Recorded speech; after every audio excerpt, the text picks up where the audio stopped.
Halo, berjumpa lagi dengan saya Hilman Lemri di channel kesayangan kamu. Di tengah pandemi COVID-19 ini, saya berharap kamu baik-baik saja. Jangan lupa makan yang sehat-sehat, perbanyak vitamin, biar tubuh kita tetap strong. Oke, kali ini saya sedikit akan mengulas tentang kebijakan publik di era COVID-19. Apa saja yang dilakukan oleh pemerintah?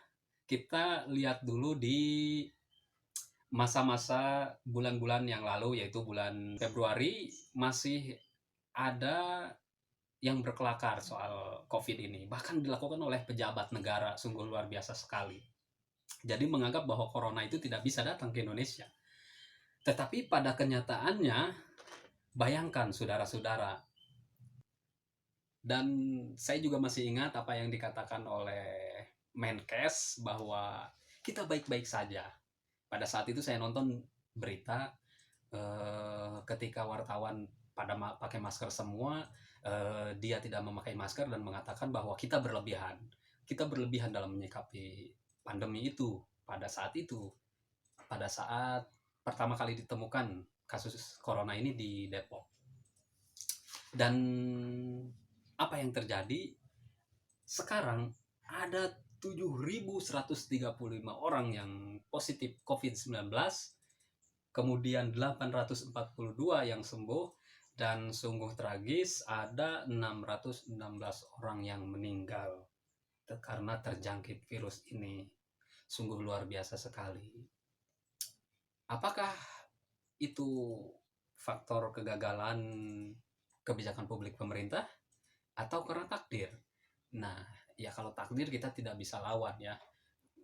Tetapi kalau misalkan untuk berusaha dalam hal ini, terutama pemerintah harus menangani COVID ini dengan terobosan-terobosannya, dengan tugas-tugasnya, yakni membuat kebijakan-kebijakan yang memang kebijakan-kebijakan yang mutakhir lah gitu ya.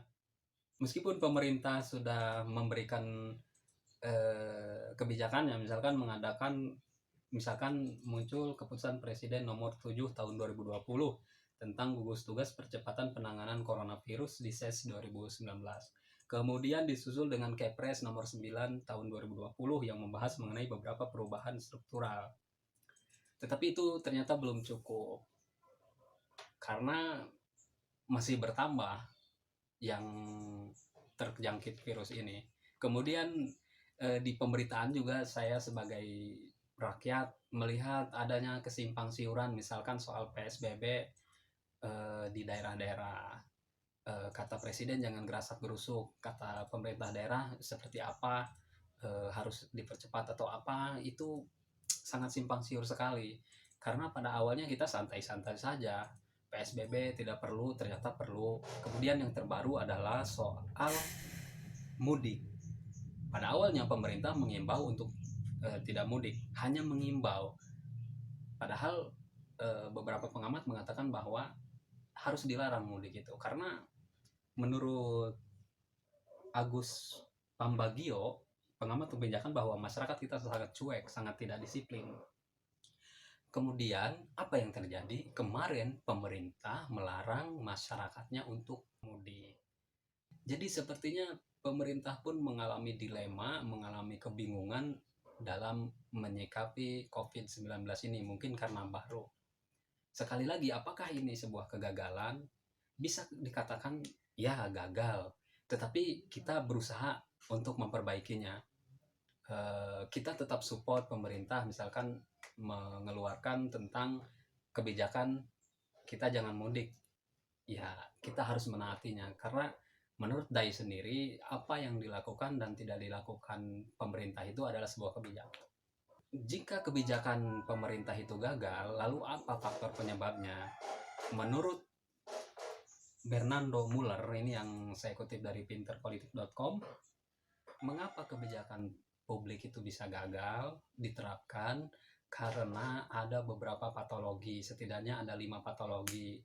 Salah satunya, kalau saya di sini sorot, adalah patologi ekonomi. Pemerintah sangat dilema sekali ketika dihadapkan dengan kondisi lockdown misalkan. Jika kita lockdown semuanya, perekonomian kita mundur. Apabila tidak di lockdown, perekonomian kita jalan, tetapi nyawa manusia bisa hilang tuh.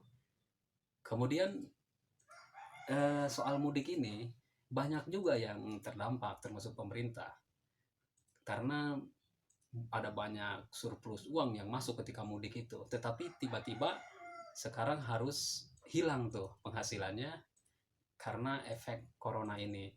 Tetapi kalau menurut saya lebih baik menyelamatkan diri sendiri dulu. Percuma kita banyak uang kalau misalkan nyawa kita terancam juga, bahkan bisa mati. Karena setahu saya negara lain pun, bahkan negara maju, itu tidak ada yang terhindar dari dampak ekonomi. Mereka terdampak semuanya. Tetapi apa yang dilakukan oleh mereka adalah menyelamatkan diri sendiri dulu. Oke, mungkin itu saja ulasan dari saya. Kurang lebihnya mohon maaf. Kalau misalkan channel ini bermanfaat buat kamu, silahkan like, subscribe, dan komen.